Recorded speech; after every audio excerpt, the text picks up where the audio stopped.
Kabar mengenai mundurnya Indonesia dari keanggotaan Federasi Sepak Bola ASEAN atau AFF ternyata tak hanya gertakan semata. Sebab PSSI bersama dengan sang ketua Muhammad Iryawan telah menyatakan pihaknya benar-benar mempertimbangkan kemungkinan tersebut. Pria yang akrab disapa Iwan Bule itu bahkan sudah menjalin komunikasi dengan EAFF dan menyambut baik kedatangan Indonesia jika ingin bergabung. Sudah menyampaikan lewat Sekjen Yunus Nusi, mereka senang kalau kita masuk. Namun, terkait keputusan tersebut, Iwan Bule mengaku bahwa semua membutuhkan pertimbangan secara matang. Oleh karena itu, tak bisa asal-asalan memutuskan masuk ke EAFF begitu saja dan harus penuh dengan perhitungan. Di sisi lain, media asal Vietnam bernama Dantri menganggap bahwa Vietnam tak khawatir jika timnas Indonesia meninggalkan Federasi Sepak Bola Asia Tenggara atau AFF. Dalam pandangan mereka, tim langganan Piala Dunia Australia akan cocok mengisi slot yang ditinggalkan timnas Indonesia. Timnas Australia sendiri sejatinya telah bergabung dengan Federasi AFF sejak tahun 2013.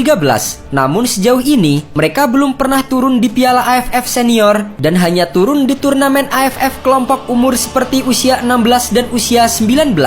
Yang paling dekat, tim Kangguru juga akan ikut berpartisipasi di Piala AFF usia 16 Indonesia yang akan digelar pada tanggal 31 Juli hingga 12 Agustus 2022 mendatang. Namun, keikutsertaan tim senior Australia yang belum pernah tampil sejak tahun 2013 baru akan diketahui pada bulan Agustus mendatang saat drawing Piala AFF 2022 di Bangkok, Thailand. Piala AFF 2022 sendiri akan digelar pada 21 November hingga 18 Desember 2022 atau 5 hari setelah Piala Dunia Qatar berakhir. Bagi tim utama Australia, berpartisipasi di Piala AFF 2022 sepertinya akan sangat mustahil. Namun jika ingin bergabung, Australia bisa saja menurunkan pemain pelapis mereka yang tidak ikut dibawa ke Qatar. Jika PSSI meninggalkan AFF, timnas Australia bisa menggantikan posisi timnas Indonesia untuk ambil bagian di Piala AFF. Jika Australia memantapkan diri untuk ikut turnamen Piala AFF 2022, tidak serta-merta mereka akan otomatis lolos ke putaran final,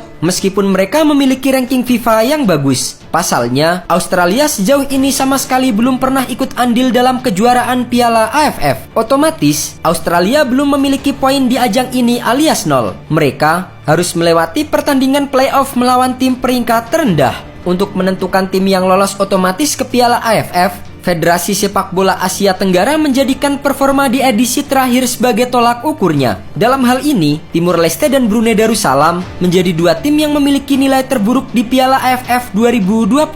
Sementara itu, menurut laporan The Tau 247, penentuan pot drawing Piala AFF 2022 akan dihitung berdasarkan performa di 3 edisi terakhir, yaitu edisi 2016, 2018, dan 2020. Berhubung belum pernah ikut di ajang Piala AFF sebelumnya, Australia otomatis bakal ditempatkan di pot 5. Namun, AFF yang menjadi induk sepak bola ASEAN memiliki hak prerogatif perihal keikutsertaan Australia. AFF bisa saja mengubah peraturan demi memuluskan jalan Australia lolos otomatis ke fase grup Piala AFF 2022.